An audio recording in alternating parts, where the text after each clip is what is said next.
जब सब कुछ ठीक हो गया और एल्डरहान का ख्याल रखा गया तो ये फैन शांत हो गया और पत्थर की कुर्सी पर बैठ गया। वह सोचने लगा कि आगे क्या करना है। जियांग परिवार के शूरवीर उसका पीछा कर रहे थे। उसके पास पर्याप्त शक्ति नहीं थी और वह उनसे बिल्कुल भी नहीं लड़ सकता था।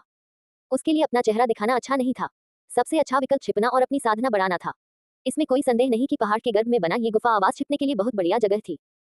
एल्डरहान ने एक बार कहा था कि पहाड़ की चट्टानों पर कई दाव पैटर्न खुदे हुए हैं और बाहरी लोग इस जगह को महसूस नहीं कर पाएंगे और नहीं खोज पाएंगे।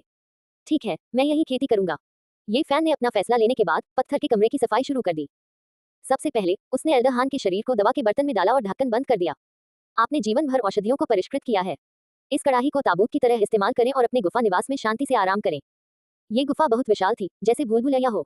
ये फैन ने सावधानी से कुछ निशान बनाए और आगे बढ़ा। वह दवा की कड़ाही को पहाड़ की सबसे गहरी जगह पर ले गया और उसे एक पत्थर की गुफा में बंद कर दिया। पत्थर के कमरे में लौटने के बाद ये फैन ने सफाई जारी रखी। उसने दवा की अलमारियां वापस वहीं रख दी जहां वे थीं और दुर्लभ स्पिरिट जड़ी बूटियां वापस उनमें रख दी। उन्हें संग्रहित करने के लिए ये सबसे अच्छी जगह थी। दवा की अलमारियों के अलावा वहां एक दर्जन कांस्य औषधि के बर्तन, कुछ पत्थर की मेजें और कुछ पत्थर की कुर्सियां भी थीं। पत्थर की मेज पर जानवरों की खाल से बनी 2 पुरानी किताबें रखी थीं। वे बहुत पुरानी लग रही थी, कम से कम कुछ 100 साल पुरानी। ये स्पष्ट था कि एल्डरहान अक्सर इसे पलटते थे। पत्थर की मेज और पत्थर की कुर्सी घर्षण से बहुत चिकनी हो गई थी। वहां एक खुली किताब थी जिस पर एल्डरहान के नोट्स थे। एह, ये फैन ने चौंकते हुए भाव प्रकट किए। वहां केवल जानवरों की खाल के कुछ टुकड़े थे जिन्हें उलटकर खोला गया था। उन पर कई अजीबोगरीब पैटर्न उकेरे गए थे और लगभग कोई शब्द नहीं थे। वे ऐसे दिख रहे थे जैसे कि कोई ऐसी रेखाचित्र हो जिसे पहचाना न जा सके।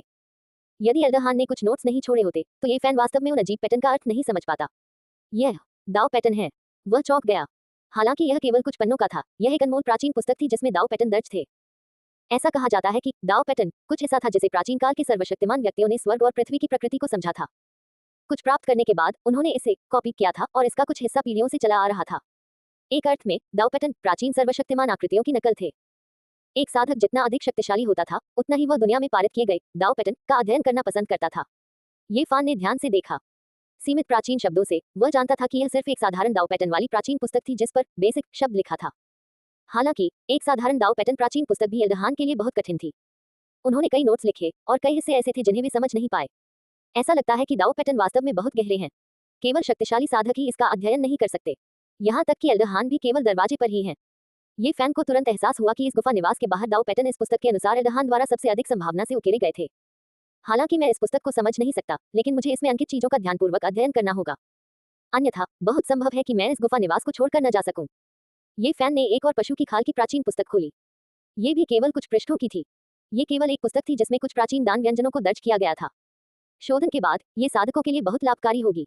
हालांकि ये फैन की आत्मा की दवा के बारे में समझ सीमित थी।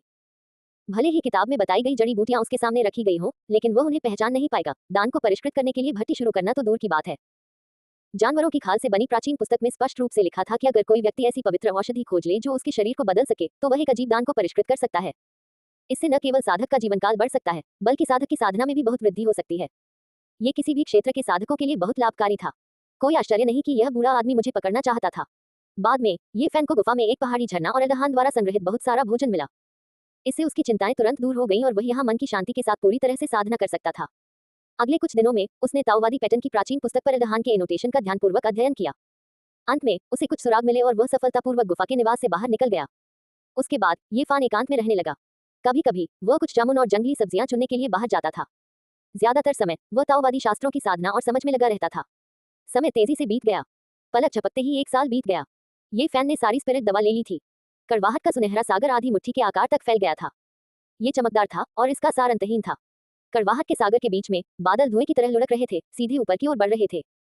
यह अब फैला हुआ और रुका हुआ नहीं था, बल्कि एक सक्रिय ज्वालामुखी की तरह फट रहा था।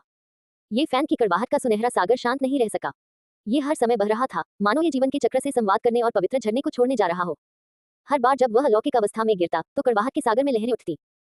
उसके शरीर से लहरों की हल्की आवाज निकलती और उसका पूरा शरीर पवित्र प्रकाश की एक परत में लिपटा हुआ था। कड़वाहट के सागर में कुछ अजीबोगरीब घटनाएं भी होती थी। समुद्र का केंद्र लगातार फटता रहता था, जैसे पानी के नीचे ज्वालामुखी हो, और आसमान में अक्सर बिजली चमकती रहती थी।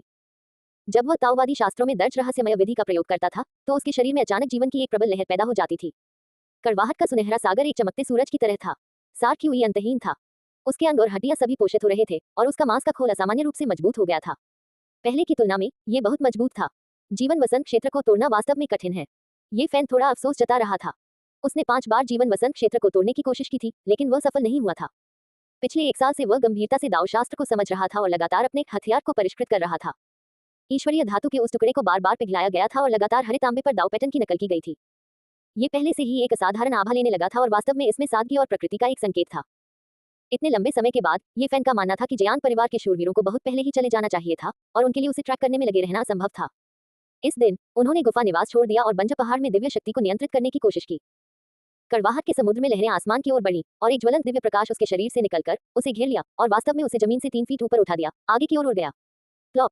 दुर्भाग्यवश वह जमीन पर गिरने से पहले केवल 30 मीटर ही उड़ सका। जीवन वसंत क्षेत्र में प्रवेश किए बिना लंबे समय तक उड़ना मुश्किल है। मुझे उड़ने के लिए दिव्य शक्ति के अंतहीन स्रोत की आवश्यकता है। हालांकि वह आकाश में नहीं उड़ सकता था, फिर भी इस तरह की छोटी दूरी की उड़ान ये फैन के लिए बहुत नई थी। लगातार अभ्यास के बाद उसने पाया कि वह अधिकतम 100 मीटर से अधिक उड़ सकता है। जब वह दौड़ता था तब की तुलना में उसकी गति बहुत तेज थी। वह जमीन को छुए बिना घास और पेड़ों पर हल्के हवा के झोंके की तरह चल सकता था। जीवन वसंत क्षेत्र में पहुंचने से पहले ये फैन गुफा निवास को छोड़ना नहीं चाहता था। उसे लगा कि उसकी ताकत बहुत कम है और बाहर जाना बहुत खतरनाक होगा। इसके अलावा पहाड़ के पेट में मौजूद दुष्ट अग्नि भी उसे साधना में मदद कर सकती थी। विशेष आध्यात्मिक शक्ति हालांकि बहुत सघन नहीं थी, लेकिन इस मायने में श्रेष्ठ थी कि यह अंतहीन थी। मुझे ज़ियांग गुफा की यात्रा करनी चाहिए और मूल का वह टुकड़ा ढूंढना चाहिए। हालांकि उसे लगा कि यह लंबी यात्रा के लिए उपयुक्त नहीं था, फिर भी वह चला गया। उसका शरीर बहुत खास था, एक अथाह गड्ढे की तरह, और उसे अपनी साधना को गति देने के लिए बड़ी मात्रा में आध्यात्मिक शक्ति की आवश्यकता थी। रास्ते में ये फैन ने सुना कि जयांग परिवार के शूरवीर वास्तव में चले गए हैं और अब उनके लिए कोई खतरा नहीं होगा। यान की भूमि अब बहुत शांतिपूर्ण थी। जयांग गुफा वाले पहाड़ पर आते समय ये फैन विशेष रूप से सतर्क था ताकि इस संप्रदाय के लोगों से मिलने से बचा जा सके। कुछ ही देर बाद वह नदी के किनारे पहुंचा और उसमें कूद पड़ा। करीब 15 मिनट बाद पानी उछला और ये फैन पानी से बाहर निकल आया। उसके हाथ में चमकता हुआ मूल का एक टुकड़ा था। सौभाग्य से यह अभी भी यहाँ है। पहले तो जब वह यहाँ आया तो उसका दिल डोल की तरह धड़क रहा था, इस डर से कि कोई उसका मूल छीन न ले। वास्तव में ये स्थान बहुत ही निर्जन था। जब तक ज़ियांग गुफा के शीर्ष विशेषज्ञ वहां से नहीं गुजरे तब तक कोई भी मूल की आभा को महसूस नहीं कर सकता था। ये फैन यहाँ ज्यादा समय तक नहीं रुकना चाहता था, इसलिए वह उसी रास्ते से वापस चला गया जिस रास्ते से आया था। ये वही है। ये फैन अचानक रुक गया। उसने कुछ युवा आकृतियां देखी और उनमें से एक ली ज़ियांग था। ये फैन रुका नहीं और तेजी से चला गया और पहाड़ों में गायब हो गया। आधे महीने बाद एल्डरहान द्वारा खोली गई गुफा में एक गड़गड़ाहट की आवाज आई। उसके बाद एक विशाल सुनामी की आवाज आई जिसने आकाश और पृथ्वी को हिला दिया और गड़गड़ाहट की तेज लहरें उठी। बूम! इस समय एक शक्तिशाली आभा फूट पड़ी और पूरी गुफा हिल गई। ये फैन का शरीर आध्यात्मिक ऊर्जा से भरा हुआ था और उसके शरीर के बाहर सुनहरी दिव्य अग्नि जल रही थी। उसकी आंखों में दिव्य प्रकाश स्पष्ट था, मानो बिजली की 2 कौंधें निकल रही हों, विशेषकर गुफा में जो अधिक चमकीला था। ये फैन खड़ा हुआ और इस समय उसके पास एक राजसी आभा थी। उसने जो आभा छोड़ी उससे पूरा पत्थर का कमरा हिंसक रूप से हिल गया और बड़ी दरारें दिखाई दी। मैं अंततः जीवन वसंत क्षेत्र तक पहुंच गया हूँ। वह बिजली की एक सुनहरी चमक में बदल गया और गुफा से बाहर निकल गया। फिर एक चमकदार दिव्य इंद्रधनुष ने उसे ढक लिया और वह धीरे धीरे हवा में ऊपर उठ गया। इस समय ये फैन के कड़वाहट के सागर के केंद्र में एक झरना दिखाई दिया जो जीवन के चक्र से जुड़ रहा था। झरना कलकल कर रहा था, चारों ओर धुंध, रंगीन धुंध थी।